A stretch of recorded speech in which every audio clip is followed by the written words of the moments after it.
이번 시간은 이제 세무조사에 대한 내용인데, 우리가 앞 시간에도 마찬가지고 제가 여러 가지 이제 세법 규정들 주의해야 될 거, 이런 규정들을 설명드렸는데, 사실은 창업 초기에 규모가 작을 때는 사실 국세청에서 별로 관심이 없기 때문에 큰 무리가 없습니다. 그래서 약간 융통성 있게 하셔도 되지만, 여러분들이 이제 매출이 크게 되면 앞에 설명드렸던 내용도 마찬가지고 이번 시간도 마찬가지입니다. 그래서 사업 초기에는 약간 융통성 있게 할 수 있지만, 근데 여러분들이 이제 창업을 해서 큰 부자가 된다고 저는 가정을 했습니다. 지금이 아닌 미래에 큰 사업체가 되었을 때, 그때는 국가에서, 국세청에서 관심을 가지는 겁니다. 그래서 장기적으로 보고 이런 설명을 드렸기 때문에 너무 이제 강의하는 세무사가 원칙만 이야기한다, 뭐 이렇게 오해할 수도 있습니다. 그렇지만 여러분들이 사업 규모가 커서 큰 이제 부자가 될 기회가 있고, 그때가 됐을 때 좀 더 가정을 해보면 이런 내용들이 많은 도움이 될 겁니다. 자, 이번 시간도 이제 세무조사에 대한 내용인데, 이 부분도 마찬가지입니다. 뭐 창업 초기에 세무조사가 나올 일은 없을 겁니다. 근데 여러분들이 이제 뭐 5년, 10년 지나서 큰 규모가 되었을 때 항상 염두에 될 거, 특히 사업주, 오너가 고민해야 되고 준비해야 될 게 세무조사입니다.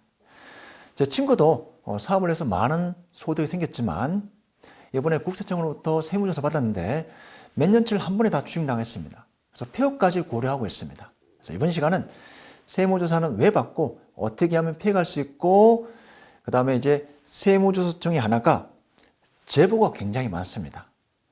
악질이라 표현하면 좀 그렇고요. 소비자인데 약간 안 좋은 소비자 또는 임직원들, 특히 퇴직할 때 우리 사업주 제보하고 나갑니다. 제보도 하루에 엄청나게 많이 들어오고요. 특히 내부 제보는 직원들이 이직할 때, 외부 제보는 이상한 소비자 제보를 합니다. 자, 그래서 여러분들이 이제 다 믿으면 안 된다는 게 세무조사의 준비사항입니다. 우선 서울지방국세청을 간략하게 보시면 조사국이 있고 조사국 외가 있고 세무서가 있습니다. 조사국은 이제 주로 세무조사하는데 1국, 2국, 3국, 4국이 있고요.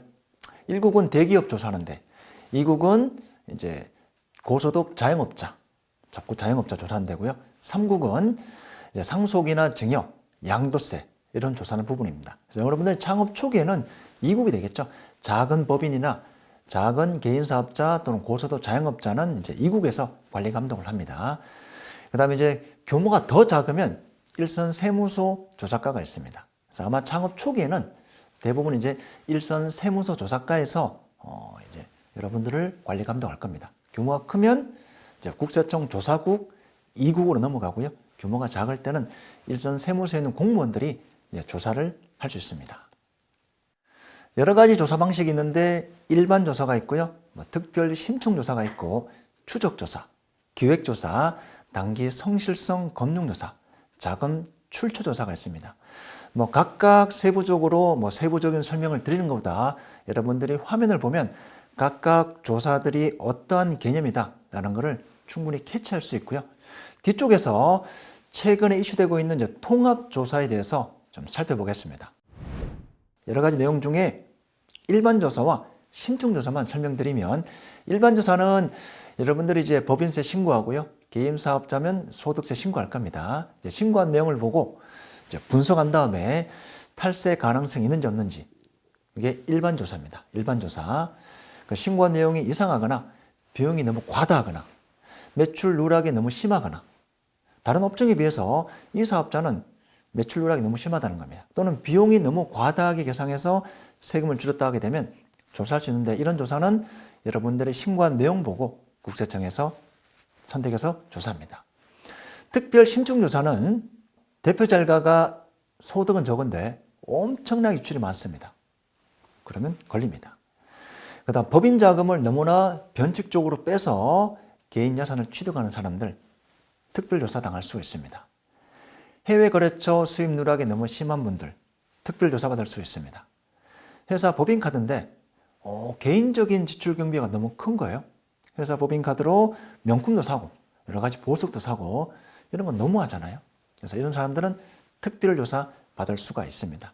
기타 추적, 기획, 단기 성실성, 자금 출처 조사인데, 자, 이 장표에 보시면 여러분들 이제 주로 개인 사업자라 가정한다면 그게 이제 조사의 구분 방식이 자금 출처 조사, 우리 창업한다면 그 창업 자금에 대한 출처 조사, 뭐 고액의 부동산을 판다면 부동산 판 거에 대한 양도 조사, 그다음 고소득 자영업자에 대해서 조사하는 어떤 자영업 조사, 그다음 상속 증여 조사, 이런 부분이 있는데, 자, 고소득 자영업자에 대한 어떤 조사 내용을 좀 보시면 우선 어떤 국세청 프로그램에 대해서 같이 한번 보겠습니다. 뭐 일반적으로 여러분들이 신고한 내용 보고 조사 대상을 선택하지만 최근에 가장 광범위하게 하는 방식 통합조사 내용을 보겠습니다.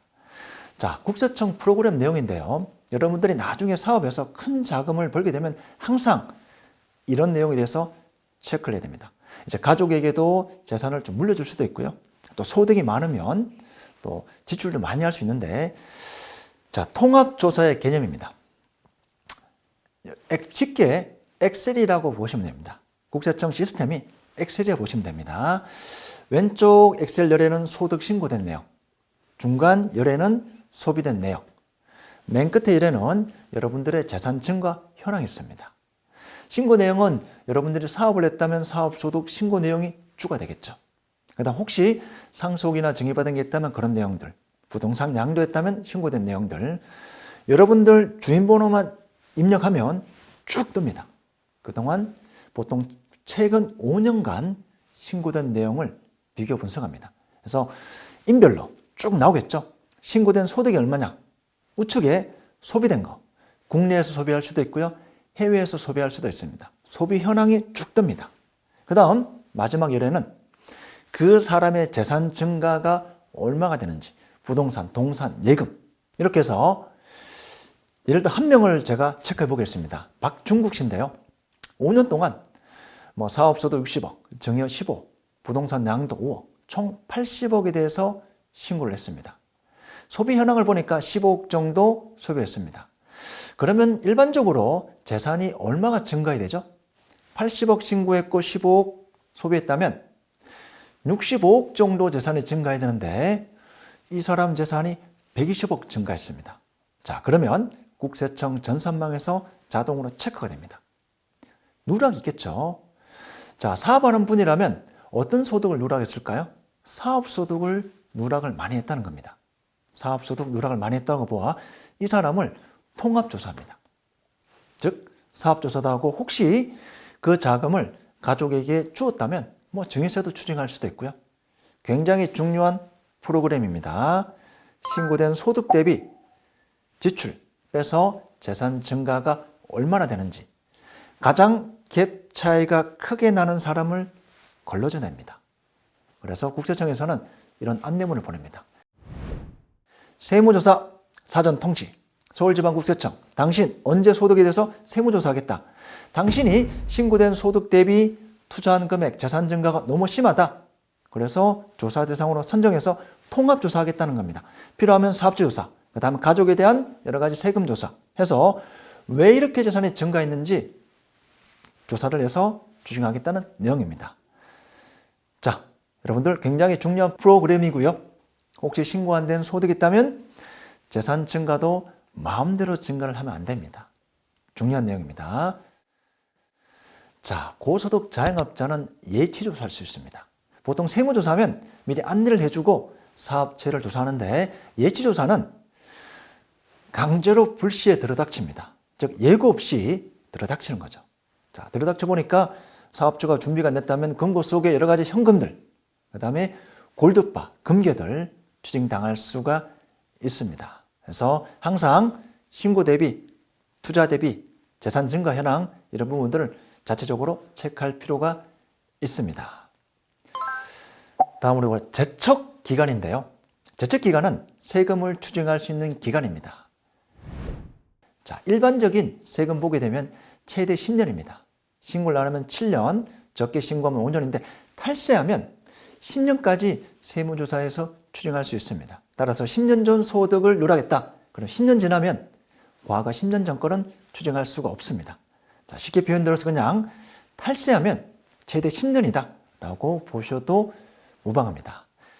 이번 시간은 이제 세무조사에 대해서 좀 상세하게 보았는데, 여러분들이 이제 뭐 젊다면 창업을 해서 사업을 오랫동안 할 거니까 언젠가는 이런 세무조사에 대해서도 관심을 가져야 되고, 창업 초기부터 조금 신경을 써서 장기적으로 좀 준비하시는 게 좋을 것 같습니다. 이번 시간 여기까지 하겠습니다.